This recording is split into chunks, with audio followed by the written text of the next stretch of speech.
How would you respond to the question of a stockholder that's really concerned about Berkshire being a one-man show? Yeah, well, Berkshire is not a one-man show. It's a two-man show in terms of capital allocation. There's no question about that at present. But it's run by many managers that are doing an outstanding job and that don't need any guidance from Charlie or me as they go along. But I might say that, I will die with all of my Berkshire stock essentially, and that stock will be held either in the family or in a foundation, depending on the order of death, for a long time thereafter. So there's no one that's more concerned about the subsequent management issue than I. I mean, this is not something that ends at all on my death, and it doesn't end for the Buffett family or the Buffett Foundation. So it's a subject that Charlie and I both thought about. The most likely situation, you got to get away from the idea that it's a one-man show, because right now we've got 33,000 people working for Berkshire out there, as we speak. And I'm sitting around, watching movies about myself or something. I mean, you can see how vital I am to the place. But the question, and the other thing we do besides allocate capital is we do identify these managers, and hopefully we make it attractive for them to stay and work for Berkshire. But that doesn't require 150 IQ or anything to do that. It does require a certain sensitivity to why people want to get up in the morning and do what they do. And when I'm not around, the logical, at some point, depends on exactly when it happens, but Charlie's a little older than I am, and it's likely that it will be broken into a two-person function again, but not exactly the way Charlie and I function, and that is that there will be someone in charge of investments and capital allocation. I mentioned Lou Simpson's position because he is younger than I am in the annual report, and then someone in charge of operations, and we have that person in the organization now.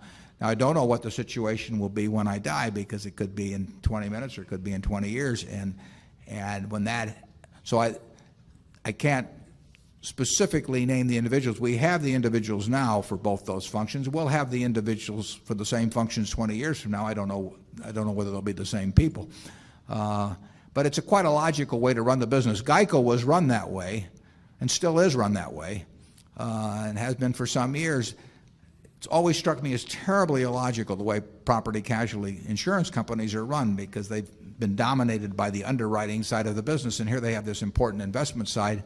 But it's always been, virtually every company's been subservient to the underwriting end. GEICO very logically set up a co-CEO arrangement some years back, where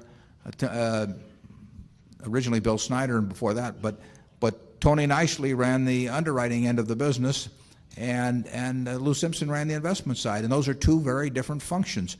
Same person logically doesn't fit both functions in most cases. I mean, it's a rarity when the same person happens to hit for both functions.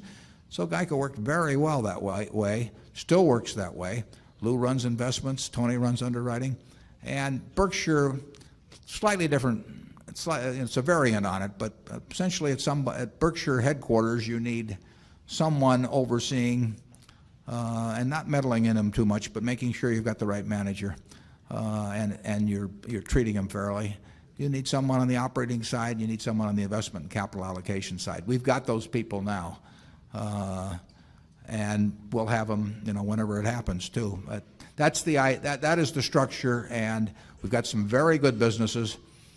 And nobody's buying See's Candy because they think I'm sitting in some office in Omaha, and no one's buying a GEICO insurance policy because my name is there as chairman or CEO. The businesses are marvelous businesses. They'll continue very well, and there will be a capital allocation problem then, just like there is now, and there will be the problem of keeping good managers in place and treating them fairly, and that's a solvable problem. So that's the future as seen from Kiewit Plaza. Charlie? Yes, if you just run your mind through all the assets, I think you will quickly decide that there are large momentums in place that would do very well without us. Is Coca-Cola going to suddenly stop selling because some manager's dead at Berkshire Hathaway? You know, are the people going to stop using Gillette razor blades? Is Geico suddenly going to stop being intelligently run? Is the Nebraska Furniture Mart going to try any less hard? So the existing assets, you can argue, have been lovingly put together so as not to require continuing intelligence at headquarters. And what there would be a disadvantage in that I think would be unreasonable to expect that a successor would be as good at making new investments as Warren has been in the past. Well, that's just too damn bad. Yeah.